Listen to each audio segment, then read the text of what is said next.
The gardens of Serenity Prime stretched as far as the eye could see.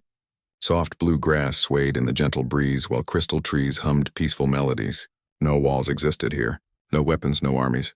The Zephyrians had built a world where violence was nothing more than a distant memory from their ancient past.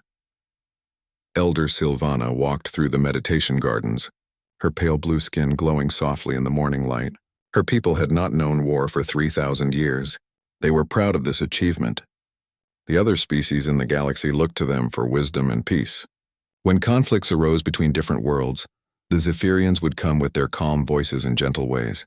They would sit between angry species and help them find solutions that worked for everyone. The Galactic Council meeting hall buzzed with nervous energy. Representatives from dozens of species gathered in their floating chairs. Their skin colors ranged from deep purple to bright silver. Some had tentacles instead of arms. Others had multiple eyes or strange breathing equipment. But they all shared one thing. They were worried. "The humans have requested membership in our council," announced Chancellor Vextar, a tall being with crystalline skin. His voice echoed through the great hall. "We must decide if they are ready to join our peaceful community." Murmurs filled the room. The Zephyrians sat in their special section, known for their wisdom. Elder Sylvana listened as other species shared their concerns. "These humans are violent," said Representative Tholok from the Benthari system. His green scales shimmered as he spoke. "They have wars on their own planet. How can we trust them with the peace we have built? Their history is full of bloodshed," added another voice from across the room. "They fight each other over resources, territory, and beliefs. They are not ready for our advanced society." The discussion continued for hours. Species after species spoke against allowing humans to join. They shared intelligence reports about human conflicts. They talked about weapons and armies and fighting. To most of the peaceful species in the room, humans seemed like dangerous animals who had learned to use technology. Elder Sylvana finally stood. The room fell silent. When the Zephyrians spoke, everyone listened. They were known as the most peaceful beings in the galaxy. Their words carried great weight. "I understand your concerns," she said in her soft musical voice. "The humans do appear to be a violent species, but we should remember our own history. Every species in this room once knew conflict. We all had to learn the ways of peace." "But Sylvana," interrupted Representative Colwyn, a floating jellyfish-like creature, "the humans still fight wars. Right now, as we speak, they have conflicts on their world. They are not like us when we joined the council." "We had already achieved peace." Sylvana nodded slowly. "This is true. But perhaps we should study them more closely before we make our decision. I propose we send observers to learn about their true nature. Maybe we can help guide them toward the light of peace as others once guided us." The debate continued for days. Some species wanted to reject the humans immediately. Others thought they should be given a chance. The Zephyrians argued for patience and understanding. They believed every species could learn to be peaceful if given the right guidance. In the end, the council agreed to a trial period. Humans would be allowed limited membership. They could trade with council species and share scientific knowledge. But they could not vote on important matters until they proved they were ready for true peace. The Zephyrians volunteered to be the humans' guides during this time. It was their specialty. They had helped dozens of species overcome their violent pasts. They would teach the humans about meditation and peaceful problem-solving. They would show them how to build a society without weapons or armies. Elder Sylvana felt confident as she prepared for her mission to Earth. She had successfully guided 3 other species away from violence. The Karathi had once been warriors, but now they were famous for their beautiful music.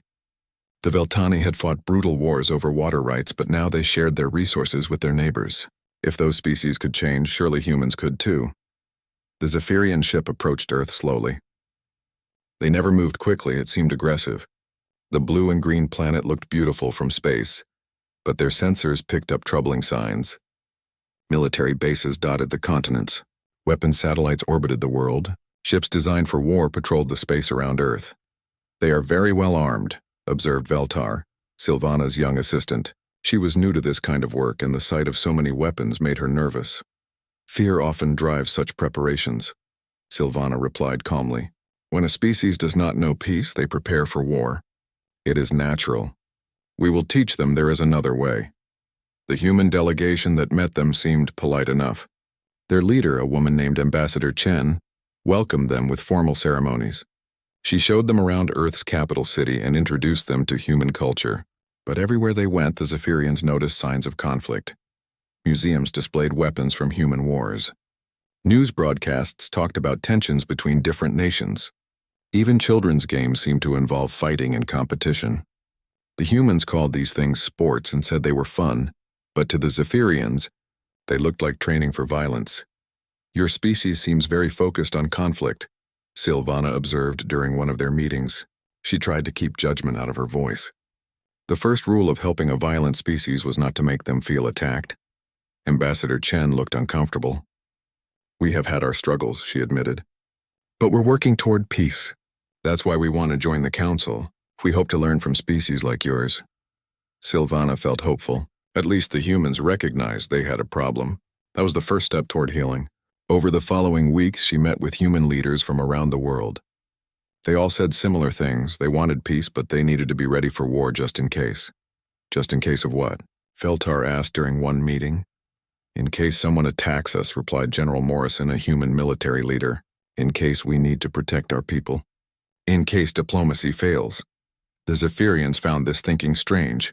On Serenity Prime, they had no military at all. If someone threatened them, they would talk to them. They would find out what the attackers needed and try to provide it. They had never met a problem that could not be solved with patience and understanding. As their initial visit came to an end, Sylvana felt both hope and concern. The humans seemed genuinely interested in peace. Their leaders spoke about wanting a better future for their children. They had art and music that celebrated love and harmony, but they also had weapons that could destroy entire cities. They had soldiers who trained constantly for war. They are a puzzle, she told Veltar as they prepared to return to Serenity Prime. They speak of peace but prepare for war. They create beauty but also weapons of destruction. I have never encountered a species quite like them. Should we recommend that the council reject their membership? Veltar asked. Sylvana considered this carefully. No, she said finally. I believe they have the potential for peace. But they will need careful guidance. We must study them more closely. I want to understand why they think violence is sometimes necessary. Perhaps then we can show them a better way. The Zephyrian Council agreed to extend the observation period. Sylvana would return to Earth with a small team.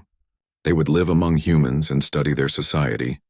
It would be the most challenging assignment of her long life, but she believed it was important work. Every species deserved a chance at peace, even ones as confusing as the humans. 6 months later, Elder Veltar stood in the ruins of New Geneva Colony. The earthquake had struck without warning, bringing down buildings and trapping hundreds of people under tons of concrete and steel. She had come to observe how humans handled disasters, expecting to see their violent nature emerge under stress. Instead, she witnessed something that confused her deeply. Human soldiers ran toward the collapsed buildings while others ran away. They carried no weapons, just tools for digging and cutting. Some were bleeding from their own injuries, but they ignored their pain to help others. She watched a young soldier crawl into a space so small that the concrete could crush him at any moment. He disappeared for nearly an hour, and when he emerged, he carried a small child in his arms. Why did he do that? Veltar asked Dr. Sarah Martinez, a human rescue coordinator who had been explaining the operation to her. Dr. Martinez looked surprised by the question. Because there was a child trapped in there. We couldn't leave her. But he could have died. The building might have collapsed on him. Yes, Dr. Martinez agreed. But she definitely would have died if he did nothing. Sometimes you have to take risks to save others. Veltar watched the scene for 3 days. Humans worked around the clock, sleeping only a few hours at a time. They shared their food with strangers. They gave their medical supplies to people they had never met. When one rescue worker was injured, others immediately took care of him, even though it slowed down their work. This was not the behavior she expected from a violent species. On Serenity Prime, they helped others too, but they did it calmly and safely. They would never risk their own lives the way these humans did. It seemed almost reckless, but she could not deny that it saved lives. Your people are very brave, she told Dr. Martinez on the final day. We do what we have to do, the doctor replied. When people are in trouble, you help them. That's what being human means. Veltar filed her report with the Zephyrian Council. but she found it difficult to explain what she had seen. How could she describe a species that was both violent and selfless? How could she explain people who would die for strangers but also built weapons of war? Her next assignment took her to the human colony on Kepler 442b. This was a frontier world far from Earth's protection. The colonists lived simple lives, farming and building their community. It seemed like a peaceful place where humans might finally show their gentler nature. The attack came at dawn on her third week there. Pirates had been raiding isolated colonies throughout the sector, but the humans of Kepler 442b thought they were too far away to be noticed. They were wrong. 3 ships dropped out of hyperspace and began attacking the colony. These were not human pirates. They were Yakthi raiders, a species known for stealing anything valuable and enslaving anyone useful. The colony had no military defenses. The settlers were farmers and scientists, not soldiers. Veltar expected them to surrender immediately. On Serenity Prime, they would have tried to negotiate with the attackers. They would have offered to share their resources peacefully. But the humans did something different. They fought back. Marcus Webb, the colony leader, grabbed a hunting rifle and ran toward the landing ships. Other colonists followed him with whatever weapons they could find. Farm tools, construction equipment, even kitchen knives. They were completely outmatched by the raiders' advanced weapons and armor, but they fought anyway. "Why are you doing this?" Veltar called out to Marcus as he took cover behind a burning vehicle. "You cannot win. You should negotiate with them." Marcus looked at her like she was crazy. "Negotiate? They're here to kill us or make us slaves. Look around, they're already shooting at our children." Veltar looked where he pointed. The raiders were indeed firing on the school building where families had taken shelter. She could hear children crying inside. The building's walls were strong, but they would not hold forever. "But violence is wrong," she insisted. "There must be another way." "Tell that to them," Marcus replied, pointing at the raiders. "I've got kids to protect." He ran from cover, drawing the raiders' fire away from the school. Other colonists did the same. They used themselves as bait, making the attackers focus on them instead of the helpless families. Many of them died, but their sacrifice gave others time to evacuate the children to safety. When human military ships finally arrived to drive off the raiders, Veltar was deeply shaken. She had watched peaceful farmers transform into warriors in minutes. They had fought an enemy they could not defeat and died protecting people they barely knew. It made no sense according to everything she had learned about violence and peace. Captain Reynolds of the Human Rescue Fleet found her sitting in the smoking ruins of the colony's main building. She was staring at a memorial the survivors had built for those who died. Their names were carved into a simple stone with the words, "They gave everything so others could live." "First time seeing something like this?" Captain Reynolds asked, sitting down beside her. Veltar nodded. "My people do not understand such things. We believe violence is always wrong. But these colonists, they died to save others. How can that be wrong?" Captain Reynolds was quiet for a moment. "You know what the difference is between us and the raiders who attacked here? The raiders killed people to take their things. The colonists died to protect their families. Both actions involved violence, but they came from completely different places in the heart." "I do not understand," Veltar admitted. "Violence to take something from others is evil," the captain explained. "Violence to protect innocent people from harm is necessary. We don't fight because we love war. We fight because we love peace so much that we're willing to die to protect it." These words stayed with Veltar as she continued her observations. She visited human hospitals and watched doctors work day and night to save lives, even treating enemy soldiers captured in battle. She saw human teachers risking their safety to educate children in war zones. She witnessed human engineers building bridges and schools in dangerous areas, because people needed them. Slowly, she began to understand something that challenged everything her species believed. Humans were not violent because they enjoyed causing pain. They were violent because they cared so deeply about protecting others that they would face any danger. Their capacity for war came from the same source as their capacity for love. She thought about her own people on Serenity Prime. They were peaceful, but they had achieved that peace by removing all challenges from their world. They had no predators, no natural disasters, no diseases. They had built a perfect world where violence was never needed. But what would they do if that perfect world was threatened by someone like the Yakthi raiders? The question troubled her because she already knew the answer. The Zephyrians would try to negotiate. They would offer to share their resources. And if that failed, they would accept whatever fate their attackers chose for them. They would die peacefully, believing that death was better than violence. But the humans had shown her another way. They had shown her that sometimes the most peaceful choice was to fight. Sometimes protecting innocent lives required taking up weapons. Sometimes love meant being willing to do terrible things to keep terrible things from happening to others. As her observation period neared its end, Feltar realized that everything she thought she knew about peace and violence was wrong.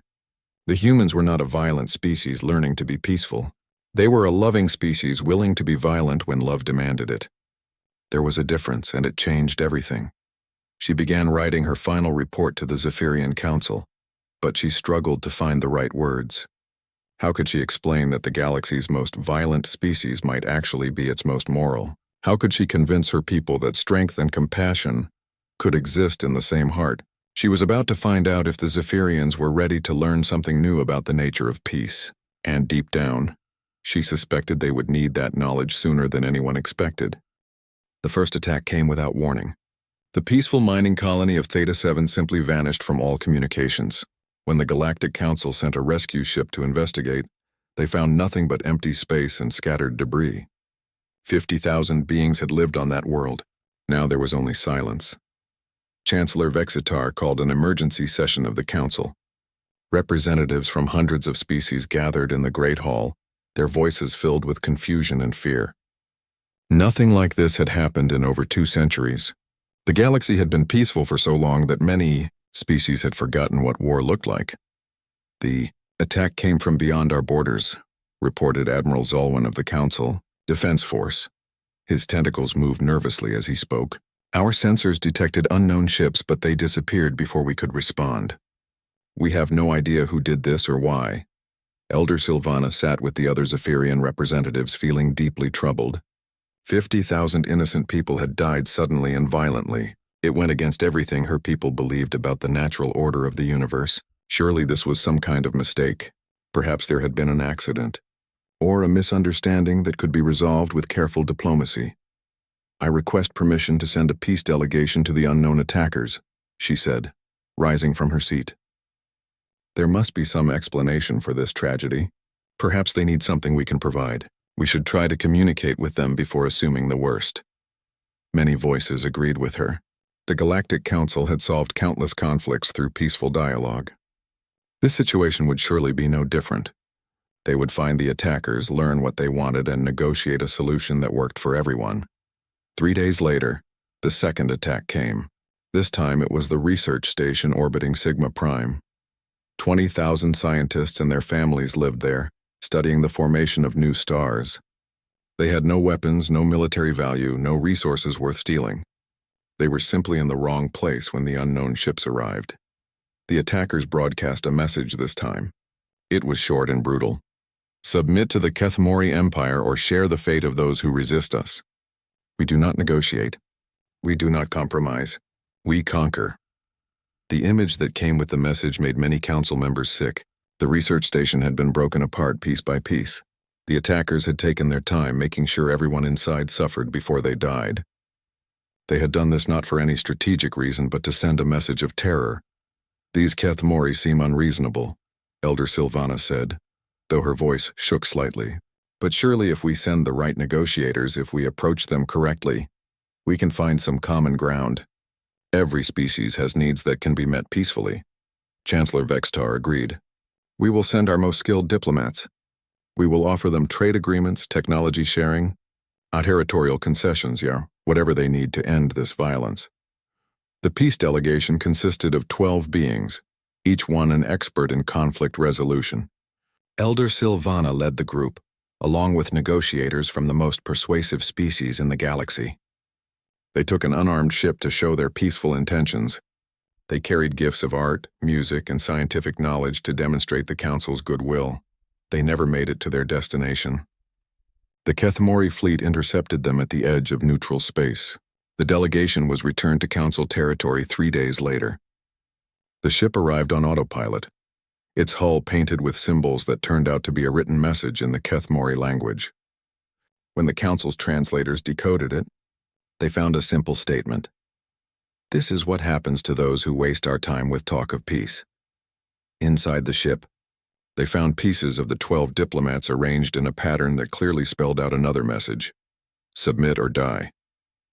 The attacks continued. Colony after colony fell to the Kethemori advance.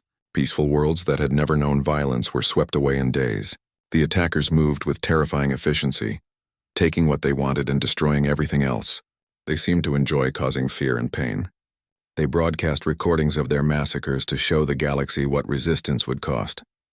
The Council Defense Force tried to stop them, but they were not prepared for real war. For centuries, their ships had been designed for peacekeeping missions and rescue operations. Their crews knew how to prevent conflicts between member species, but they had no experience fighting an enemy that wanted total conquest. The first battle was a disaster. 20 Council ships met a Kethemori raiding fleet near the Procyon system. The Council commanders tried to negotiate even as the enemy opened fire. They sent surrender offers and peace proposals while their ships were being destroyed around them. Half the fleet was lost before they finally understood that the Kethemori had no interest in anything except victory. Elder Sylvana watched the battle recordings with growing horror. She had lived for over 400 years and had never seen such purposeful destruction. The Kethemori did not fight like any species she had studied. They seemed to take pleasure in causing suffering. They went out of their way to torture prisoners and terrorize civilians.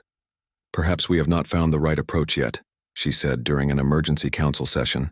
Every species can be reasoned with if we understand their culture and values. We need to study them more carefully, learn what motivates them. But study was becoming impossible as the Kethemori advance accelerated. Entire systems were falling every few days now. Millions of refugees fled toward the core worlds, bringing stories of unimaginable brutality. The attackers were not interested in ruling their conquered territories. They stripped each world of anything valuable and left the survivors to starve. Representative Tholok, whose own homeworld was in the path of the advance, stood before the council with tears streaming down his scaled face. My people are sending their children away on evacuation ships, he said. They know they cannot defend themselves. They know they will die, but at least some of their younglings might survive. The Benthari had been peaceful for 600 years. They had beautiful crystal cities and advanced technology, but no weapons and no military tradition. They were asking other species to take their children because they knew their world would soon be destroyed. Similar scenes played out across the galaxy as the Kethemori pushed deeper into Council space. Species that had not fought wars in centuries tried desperately to remember how to defend themselves. They built crude weapons and formed untrained militias, but it was too little, too late. The Kethemori had been bred for war across countless generations. They were perfectly adapted predators, and the Council species were their natural prey. We need the humans, Admiral Zolwyn said during one late-night strategy session. His voice was barely a whisper, as if he was ashamed to speak the words. They are the only species in the Council with real military experience. Their ships are designed for war, not peacekeeping. Their soldiers know how to fight. Many Council members objected. The humans were still on probationary membership. They had not proven themselves worthy of full trust. How could the galaxy's most violent species be trusted to save its most peaceful ones? But as more worlds fell and more refugees fled, the objections grew weaker. The Zephyrians themselves began to see the terrible logic of the situation. All their centuries of peace and wisdom meant nothing against an enemy that rejected peace entirely. All their diplomatic skills were useless against beings who considered mercy to be weakness. Elder Sylvana found herself thinking about Veltar's reports from her time with the humans. The young observer had written about humans who risked their lives to save strangers, soldiers who protected civilians at the cost of their own safety, and a species that fought not because they loved violence, but because they loved peace enough to defend it with violence. At the time, those reports had seemed like contradictions. How could violence serve peace? How could warriors be more moral than pacifists? But now, as the Kethemori fleets approached the core worlds where billions of innocent beings lived, those contradictions began to make terrible sense. The galaxy's most peaceful species had spent centuries learning to live without violence. They had forgotten that some problems could not be solved with words and wisdom. They had built a beautiful civilization, but they had made it defenseless against those who did not share their values. The humans, on the other hand, had never forgotten the harsh realities of existence. They had learned to balance peace and war, to be both gentle and fierce as circumstances demanded. They understood something that the other council species had forgotten. Sometimes the only way to protect innocent life was to be willing to take guilty life. As reports came in of another fallen world, another massacre, another million refugees, Elder Sylvana made a decision that would have been unthinkable just months before. She requested an immediate audience with the human ambassador. It was time to ask the galaxy's warriors for help. The Kethmori were coming and the age of peace was ending. The only question now was whether there would be anyone left to rebuild when the fighting was over. For the first time in her long life, Elder Sylvana began to understand why some beings chose to study the arts of war. Peace was a luxury that could only exist when those willing to fight were standing guard to protect it. The message reached Earth on a Tuesday morning. Ambassador Chen read it twice before she fully understood what the Galactic Council was asking. They wanted humanity's help. The same species that had called humans violent and barbaric were now begging those primitive warriors to save them. Chen immediately called an emergency meeting with the human military leadership. General Morrison, Admiral Zhang, and a dozen other top commanders gathered in the secure briefing room beneath Geneva Station. The holographic displays showed the advancing Kethmori fleets like a spreading infection across the galactic map. "How bad is it?" General Morrison asked. "Bad," Chen replied. 15 major colonies destroyed completely. 43 others partially evacuated. The Council Defense Force has lost over 60% of its ships. Their casualty estimates are... She paused, checking her notes. Over 12 million dead so far, and the Kethmori are accelerating their advance. Admiral Zhang studied the tactical information flowing in from Council sources. Their defensive strategy is hopeless. They keep trying to negotiate with an enemy that doesn't want to talk. They're positioning their ships to minimize civilian casualties instead of maximize enemy losses. They're fighting like police officers instead of soldiers. "Can we stop this Kethmori advance?" Morrison asked. The room fell silent as military analysts ran calculations on their computers. Finally, Admiral Zhang spoke up. "Maybe. It won't be easy. The Kethmori have superior numbers and they've been at war for generations. But they've gotten used to fighting opponents who won't fight back effectively. They might not be ready for real resistance." Within 6 hours, the human response was decided. 3 full battle fleets would deploy immediately to the conflict zone. The 4th, 7th, and 9th fleets represented humanity's most advanced warships and most experienced crews. They had trained for exactly this kind of large-scale conflict, though no one had expected it to come so soon. Captain Sarah Mackenzie commanded the destroyer USS Defiance, part of the 7th Fleet. As her ship jumped toward the Kepler sector where the Kethmori were advancing on a major refugee center, she briefed her crew on what they could expect. "Intelligence says these Kethmori are used to fighting opponents who surrender quickly," she told the assembled officers and enlisted personnel. "They've been terrorizing peaceful species for months now. They think fear is their greatest weapon. They're about to learn that humans respond differently to bullies." The first engagement came at Kepler 438, where a Kethmori raiding fleet had trapped 200,000 refugees on the planet's surface. The Council Defense Force was in full retreat, abandoning the civilians to their fate. When the human ships dropped out of hyperspace, the Kethmori commanders likely expected another easy victory. They were wrong. Captain Mackenzie's destroyer group hit the Kethmori fleet from 3 directions at once. Instead of trying to negotiate or minimize casualties, the human ships focused on one simple goal: destroy the enemy as quickly and completely as possible. They used tactics the peaceful Council species had never seen: ramming attacks, suicide runs, coordinated strikes that sacrificed individual ships to eliminate entire enemy squadrons. The Kethmori had superior weapons and shields, but they were not prepared for opponents willing to trade their own lives to kill them. When the human cruiser Manchester was badly damaged, its captain didn't retreat to safety. Instead, he ordered his ship on a collision course with the largest Kethmori battlecruiser. The explosion took out both vessels, but it also broke the enemy formation and allowed the rest of the human fleet to press their attack. Within 4 hours, the Kethmori raiding fleet was completely destroyed. Not a single enemy ship escaped to report what had happened. The refugees were saved, and the human ships began rescue operations immediately. But what happened next surprised even Captain Mackenzie. As her crew worked to evacuate wounded civilians from the planet's surface, they also began treating injured Kethmori prisoners they had pulled from destroyed ships. The ship's medical bay was filled with both human casualties and enemy wounded, but the doctors made no distinction between them. "Why are we helping them?"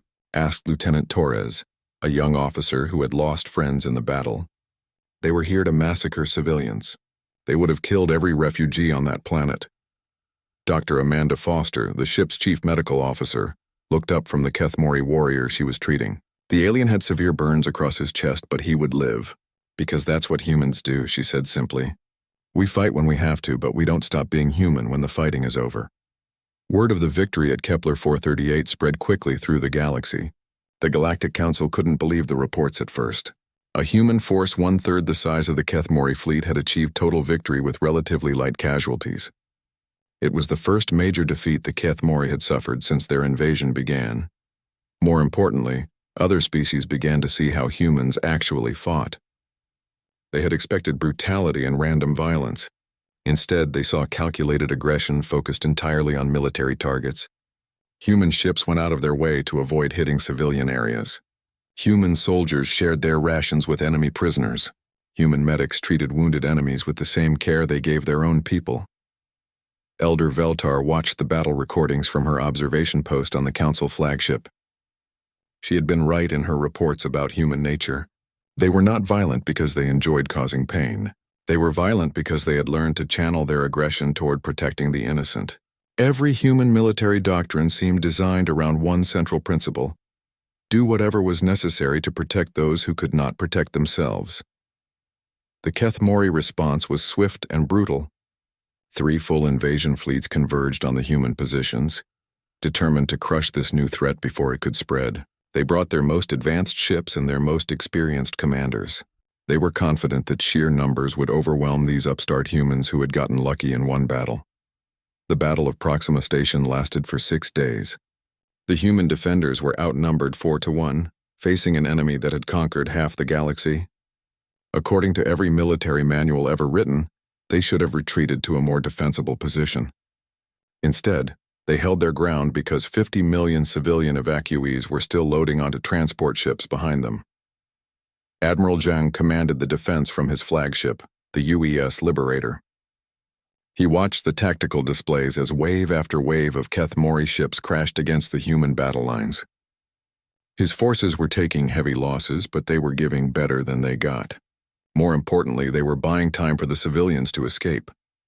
"Admiral, the evacuation is complete," reported his communications officer on the 5th day of battle. "The last refugee transport has jumped to hyperspace."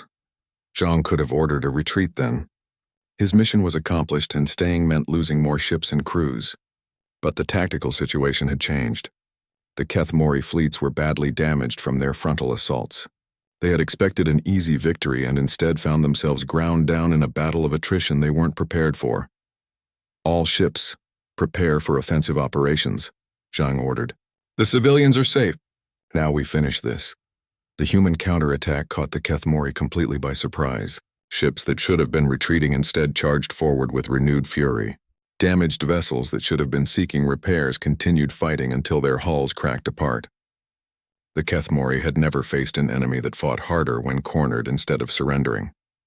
When the battle finally ended, 2 of the 3 Kethmori invasion fleets had been destroyed. The 3rd retreated in disorder, carrying news of their defeat back to their commanders. The humans had lost nearly half their ships, but they had proven something important. The Kethmori could be beaten. The news reached every corner of the galaxy within days. Species that had been preparing to surrender suddenly found new hope. If the humans could defeat the Kethmori, perhaps the invasion could be stopped. Perhaps this age of terror would end. But what impressed the peaceful species most was not human military skill, but human behavior after victory. Instead of celebrating their triumph, human forces immediately began rescue operations. They searched through the wreckage of both human and Kethmori ships looking for survivors. They shared their medical supplies with wounded enemies. They treated captured Kethmori according to the same rules they applied to their own prisoners. Elder Silvana received a personal report from Veltar, who had been present during the entire battle. The young observer's words would stay with her forever. They fight like demons when battle is joined, but they show mercy like angels when the fighting stops. I think we have been wrong about what makes a species truly peaceful. It is not the absence of violence that brings peace. It is the wisdom to know when violence serves love and when it serves only destruction. As human fleets began pushing the Kethmori back across the galaxy, freeing enslaved worlds and protecting refugee populations, other council species began to understand what Veltar had observed. The humans were not the galaxy's most violent species.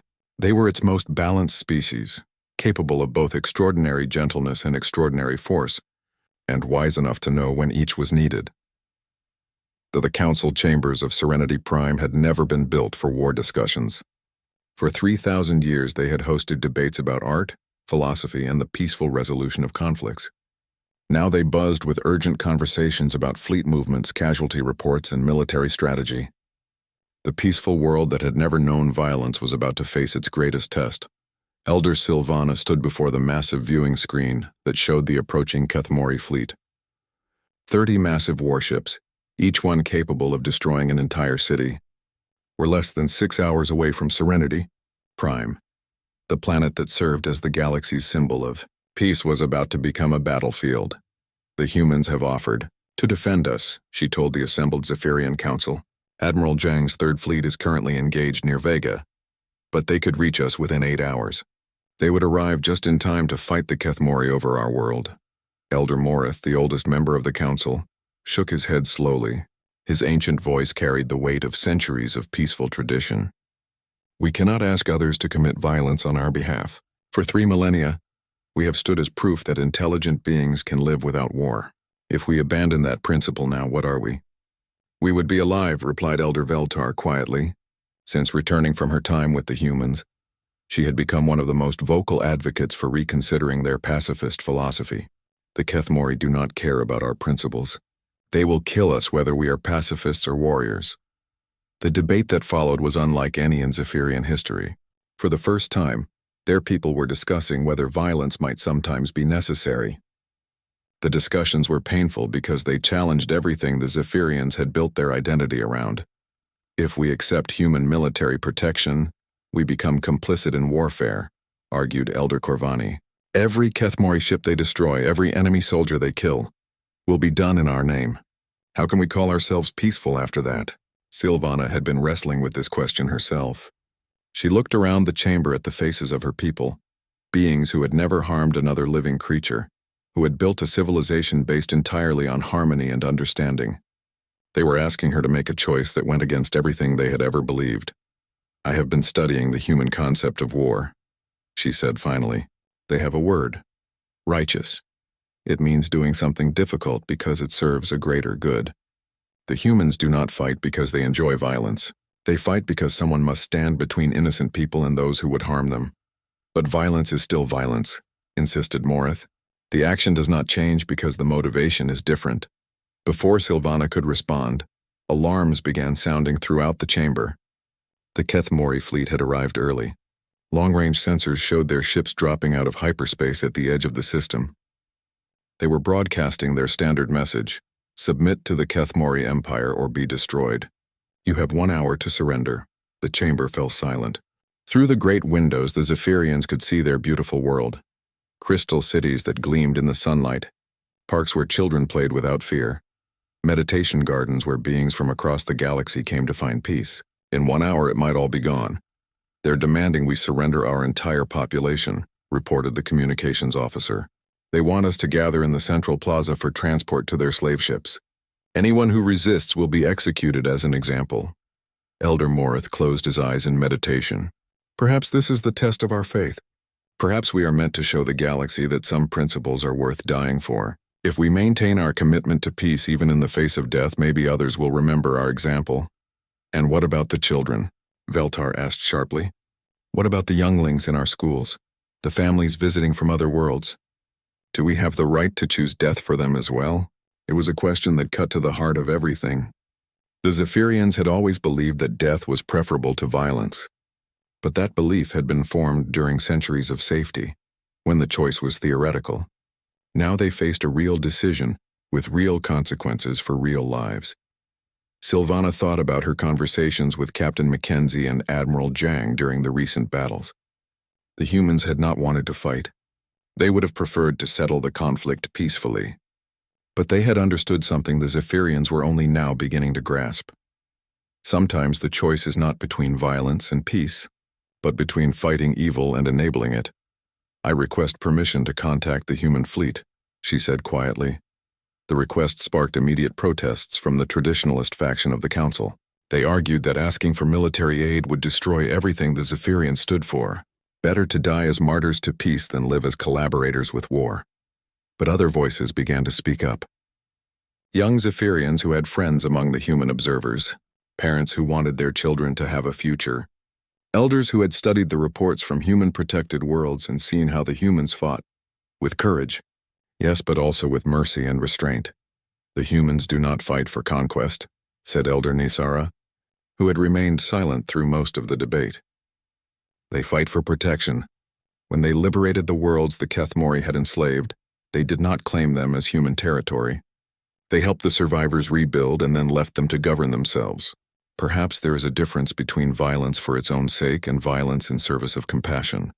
The debate continued as precious minutes ticked away. The Kethmori fleet was moving closer, and soon they would begin their attack whether the Zephyrians had made a decision or not. The symbol of galactic peace was about to become a symbol of galactic destruction. Finally, Sylvana called for a formal vote. It was conducted in the ancient way, with each council member placing a stone in one of two urns. The counting took only minutes, but it felt like hours. When it was finished, the result was announced. By a margin of just 3 votes, the Zephyrian Council had chosen to request human military protection. The message was sent immediately. Admiral Zhang, this is Elder Sylvana of the Zephyrian Council. We formally request the protection of the human fleet. We cannot defend ourselves and we will not surrender to slavery. If you can help us, please come quickly. The response came back within minutes. Elder Sylvana, this is Admiral Zhang. The 3rd Fleet is already en route. We'll be there in 6 hours. Can you hold out that long? Sylvana looked at the approaching Kethmori ships and made a decision that would have been impossible for her people, just months before. Admiral, we have no weapons and no military training. But we will not surrender. If necessary, we will delay them however we can. What followed was the strangest resistance in military history. When the Kethmori landing ships touched down in Serenity Prime's main plaza, they found thousands of Zephyrians sitting in meditation circles. The peaceful beings did not fight their captors, but they also refused to cooperate. They went limp when grabbed, making themselves impossible to carry efficiently. They sang ancient hymns that somehow disrupted Kethmori communication equipment. They used every form of passive resistance they could imagine. The Kethmori soldiers, trained for violence and conquest, found themselves completely unprepared for opponents who refused to be either victims or enemies. The Zephyrians would not fight, but they also would not submit. They had found a third option: resistance through absolute nonviolence. For 5 hours, the most peaceful species in the galaxy held off the most violent through sheer moral determination. When the human fleet finally arrived, they found a situation unlike any in military history. An invasion that had been stalled not by weapons, but by the unbreakable spirit of beings who refused to surrender their principles even in the face of death. The battle that followed was swift and decisive. The Kethmori ships, trapped in orbit around Serenity Prime while trying to complete their occupation, were caught between the planet's defenses and the arriving human fleet. Within 2 hours, the threat was eliminated, but the real victory had been won before the first shot was fired. As Elder Sylvana stood in the plaza surrounded by her people, she realized that they had not abandoned their principles by asking for help. They had evolved them. They had learned that true peace was not the absence of conflict, but the presence of justice. Sometimes protecting justice required those who could fight to stand up for those who would not.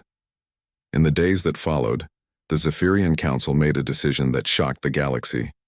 They announced that they would formally ally with humanity in the war against the Kethmori.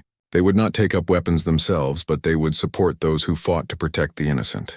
They would serve as healers, negotiators, and moral guides for the human forces. We have learned something important, Sylvana announced to the Galactic Council. Peace is not a destination. It is a choice we make every day